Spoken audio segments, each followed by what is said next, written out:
வணக்கம் நேயர்களே, விஷன் 9 சினிமாவுக்காக நான் உங்கள் லக்ஷ்மி நாராயணன். இப்போ நம்ம பார்க்க போகிறது அனிமல் அப்படிங்கிற ஒரு படம். ஸோ இதுக்கு முன்னாடியே தியேட்டரில் நிறைய பேர் ரிவ்யூலாம் பண்ணியிருந்தாலும் நான் இப்போ தான் இந்த படத்தை பார்த்தேன். என்ன ஒரு மகத்தான படம். அதுக்கப்புறம் தெரிஞ்சது முக்கியமான விஷயம், இந்த படத்தை இப்போ ரிவ்யூவை வயது வந்தவர்களுக்கு மட்டும்தான். தயவு செய்து சின்ன பிள்ளைங்களாம் இந்த ரிவ்யூ பார்க்காதீங்க. நான் முதல்ல சொல்லிடுறேன், இது அடல்ட்ஸ் ஒண்டியான ஒரு ரிவ்யூ தான். ஏன்னா அவ்வளோ வண்டையாக இருக்கிற ஒரு படம் தான் இந்த ஒரு அனிமல். ஏன்னா படத்தில் எவனும் மனுஷனே நடிக்கலை. ஸோ எல்லாமே மிருகம் தான். ஸோ அந்த மிருகத்தை வச்சு ஒரு படம் எடுக்கிறது ராமநாராயணனுக்கு எப்படி பழக்கம் வந்தது, அந்த மாதிரி சந்தீப் ரெட்டி வாங்கேவா. ஸோ அந்த ஆள் டைரக்ட் பண்ணியிருக்க படம். ஸோ அந்த டேரக்டர் யார், முதல்ல டேரக்டரை பற்றி தெரிஞ்சுப்போம். சந்தீப் வாங்கே அவர் பார்த்திங்கன்னா இதுக்கு முன்னாடி அர்ஜுன் ரெட்டின்னு ஒரு மகத்தான ஒரு பெரிய வெற்றி படம் கொடுத்தாரு. ஸோ அது தெலுங்கில் பெரிய ஹிட்டு. அதுக்கப்புறம் பார்த்திங்கன்னா ஹிந்திலையும் சூப்பர் டூப்பர் ஹிட்டு, பெரிய கலெக்ஷன்ஸ். பட் அந்த படமே ரொம்ப வக்கரமான ஒரு படம். ஒருத்தன் குடிச்சிக்கிட்டே இருப்பான், போதையோடு இருப்பான், பெண்களிடம் எப்படி பேசணும் ஏது பேசணும் தெரியாமல் அப்படியே ரட்டாக நடப்பான். காட்சி அமைப்புகள்லாம் ரொம்ப பயங்கரமாக இருக்கும், ரொம்ப மோசமான ஒரு காட்சி அமைப்புகள். அதில் என்ன மாதிரி விஷயங்கள் சொல்லுவோன்னா, பெத்த அப்பா கிட்ட பேசும்போதே அந்த பையன் நீ பொண்ணை கொடுக்க மாட்டியா, நானும் அவ்வளோ எத்தனை வாட்டி நாங்கள் ஒன்றா இருந்திருக்கோம் தெரியுமா, அந்த கவுண்ட்லாம் சொல்லுவோம். 1200 முறை 1500 முறைலாம் அந்த கவுண்ட் சொல்கிற இடங்கள்லாம் நாக்கு கூசும். ஏன் ஒரு படம் எடுக்கிறீங்கன்னா அந்த படத்துலேயே துப்பாதவங்க யாருமே இருக்காது. ஒழுங்காக அந்த படத்தை அப்போவே எடுக்கலை. பட் ஏதோ நம்ம வக்கரம் முடித்த பிள்ளைங்களாம் நிறைய பார்த்துருச்சு அந்த படத்தை. ஸோ அதுக்கப்புறம் பார்த்திங்கன்னா இதே மாதிரி ஒரு வக்கரமான படம் தான் ஓடுன்ற நம்பிக்கையில் அனிமலுங்கிற ஒரு படத்தை எடுத்திருக்காரு இந்த டைரக்டர். ஸோ சந்தீப்புடைய இந்த படம் அனிமல் எப்படி இருக்குது, ஒன்றும் இல்லைங்க, ரொம்ப சிம்பிளான கதை, அனிமலோட கதை. இது மனிதர்களுக்கான கதை இல்லை. முதல்ல அதை புரிஞ்சுங்க, இது மனிதர்களுக்கான கதையே கிடையாது. இது ஒரு மிருகத்துடைய குடும்பம், மிருகத்துடைய குடும்பத்தில் நடக்கிற ஒரு வன்முறைகள். மிருகம் என்னென்ன பண்ணணுமோ அத்தனையும் நம்ம ஹீரோ பண்ணுவார். அதை நம்ம பார்த்து கை தட்டிட்டு வரணுங்கிறது தான் இந்த படத்தோட மோசமான ஒரு விஷயமே. ஸோ பெரிய ஒரு பணக்காரர் அனில் கபூர். ஸோ அனில் கபூருடைய பையனாக அப்பா மேலே ரொம்ப பாசம். எப்படின்னா ஒரு பைத்தியகரமான ஒரு பாசமாக இருப்பான். ஆனால் அப்பாவுக்கு அந்த அன்பை காட்ட தெரியல பையனுக்கு. ஸோ அதுக்கான நேரமும் இல்லை. ஏன்னா அந்த அளவுக்கு ஒரு ரொம்ப பிஸியான ஒரு ஆள். ஸோ இப்படி இருக்கும்போது ஒரு அன்புக்காக இயங்குறார். அப்பாவுக்கு ஒன்றுனா துடிச்சு போயிடுவார். அப்பாவுக்காக எது ஒன்றா செய்வார், தங்கச்சிக்காக என்ன செய்வார், அக்காக்காக என்ன செய்வார், குடும்பத்துக்காக எல்லாமே செய்வார் அவர் அப்படிங்கிற ஒரு ஆள். ஆனால் என்ன மாதிரி செய்கிறான்னும் போது தான் நமக்கு மண்டை காஞ்சிரும்.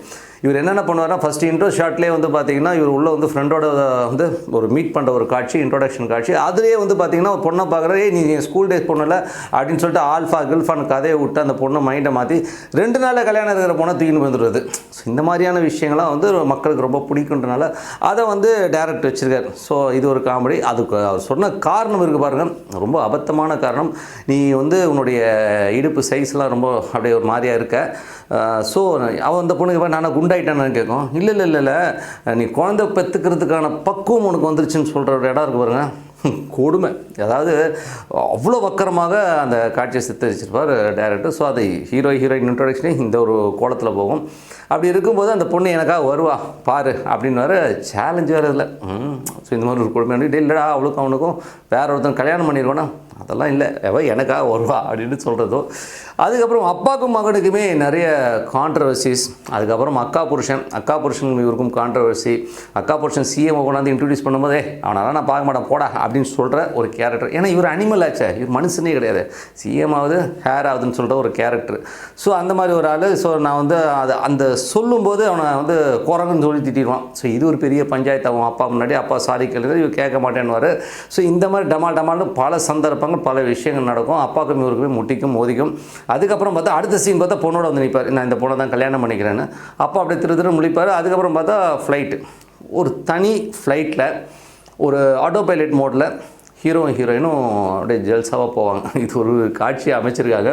அது யாருமே இருக்க மாட்டாங்க, ஆட்டோ பைலட்டை போகும், இவங்க கூட ஜாலியாக இருப்பாங்கன்ற மாதிரி ஒரு காட்சி அமைப்பு. இதை பார்க்குறவங்களுக்கு எப்படி இருக்கும், புதுசான காட்சி சார், புதுசாக சித்தரிச்சிருக்காரு, ஐயோ வக்கரமான காட்சி, இந்த மாதிரி சீக்வன்ஸ் எல்லாம் இவ்வளோ வக்கரமாக ஏன் காட்டணும், ரொம்ப மோசம். ஸோ அதுக்கப்புறம் பார்த்தீங்கன்னா இவ்வளோ பெரிய முடியை வச்சுக்கிட்டு பட்டன்னு சுட்டுக்கிட்டு உள்ளே போவார்.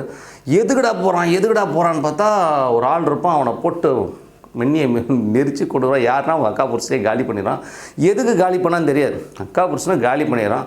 அதில் நம்ம பப்புளு வேறு உட்காந்துருப்பா அப்படி இப்படியே உட்காந்துருப்பா அப்படி, என்னடா பப்புளு வேறு காட்டுறாங்கிற மாதிரி நமக்கு மண்டே காயம். ஸோ இந்த மாதிரி விஷயம் காலேஜில் வந்து அக்காவை அவனை கிண்டல் பண்ணிட்டானு தொடரா பார்க்கலாம் யார் அவன் அப்படின்னு சொல்லிட்டு இது பண்ணி அவனெல்லாம் வண்டியை வைத்தி கொள்ள போவார். மிஷின் கன்னை வந்து காலேஜுக்குள்ளே கொண்டு போகிறது, இந்த மாதிரி நிறைய அபத்தங்கள். ஏன்னா அவர் மனுஷனில் அனிமல், அதுதான் வந்து நீங்கள் புரிஞ்சிக்க வேண்டிய ஒரு விஷயம், அவர் அனிமலு அப்படிங்கிறது. ஸோ அதுக்கப்புறம் பார்த்தீங்கன்னாலும் அவர் வந்து அப்பாவை வந்து யாரோ கொல்ல முயற்சித்தாங்கன்னு சொல்லிட்டு அவர் வந்து டபுளிங் பண்ணி இன்னொரு அனில் கபூரை உருவாக்கி மற்றவனை ஏமாத்ததை கொண்டு போவார். ஸோ அவரே வந்து வில்லன் காலி பண்ணால் யார் அந்த வில்லன் சொல்லி மண்டே பிச்சுட்டு இருக்கும்போது நம்ம வில்லன் இன்ட்ரொடக்ஷன் யார் வேணும்போது தாத்தாக்கு அண்ணன் தம்பியில் 2 பேரை பிரிஞ்சு போன ஒரு செட்டு, அதான் இவங்க குடும்ப செட்டு தான். அங்கே ஒரு அனிமல் குரூப் இருக்குது, அந்த அனிமல் குரூப்பு தான் இந்த அனிமல் குரூப்பை தாக்குதுங்கிறத விஷயமே. பேரை வச்சாங்க அந்த டேரக்டர், அனிமல் சூப்பரான ஒரு. ஸோ அந்த அனிமல் குரூப் இந்த அனிமல் குரூப்பை வந்து காலி பண்ணணும்னு நினைக்கிது. ஸோ இந்த அனிமல் அந்த அனிமலை காலி பண்ணுது, இதுதான் கதைங்க. இதில் வந்து என்ன விஷயம்னா, ராஷ்மிகா பந்தனா அம்மா ஏம்மா என்னம்மா அது காசு கொடுத்தா என்ன வேணால் பண்ணுவாங்கன்ற ரேஞ்சில் காட்சி அமைப்பு இருக்கும். அப்படி அள்ளி இறச்சிட்டாங்க. ஒரு சீக்வன்ஸில் வந்து பார்த்திங்கன்னா அப்படியே பாடியோடு வந்து நிற்கும்.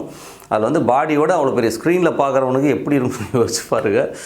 என்னெல்லாம் ஒரு புரியல, என்னடா படம் எடுத்திருக்கீங்கன்ற மாதிரி அவ்வளவு வக்கரமாகவும் ஒரு காமத்தை வந்து ரொம்ப மோசமாக வெறும் ஒரு பிராவோட ஒரு பொண்ணு வர்றது. அதுக்கப்புறம் இன்னொரு வக்கரமான விஷயம் என்னென்னா, பொண்டாட்டியை வந்து கொடுமைப்படுத்துறதுன்னு சொல்லிட்டு அந்த பிராவோட பேண்டை பிடிச்சி இழுப்பான், டப்புன்னு அடிக்கும். ஸோ இது ஒரு விஷயம் இருக்கும். அதுக்கப்புறம் பார்த்தா இன்னொரு விஷயம் வந்து வேலைக்காரர்கள். ஸோ வேலைக்காரன் வந்து இவருக்கு வந்து டெய்லி ஒரு ஜட்டி புது ஜட்டி போடுற ஆள், 365 நாளைக்கு 365 ஜட்டி போடுற ஆள், அவ்வளோ பெரிய பணக்காரர் நம்ம ஆள்.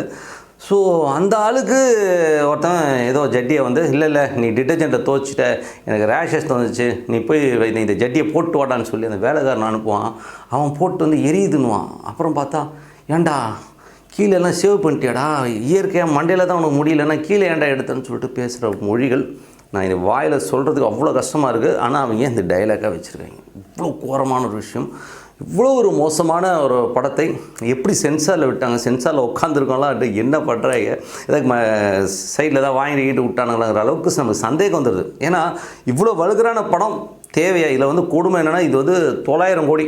ஸோ 2023 ரிலீஸ் ஆன படங்களில் வந்து 3வது ஹையஸ்ட் கலெக்ஷன் அப்படிங்கிற ஒரு இடத்த பிடிச்சிருக்கிறது அனிமல்.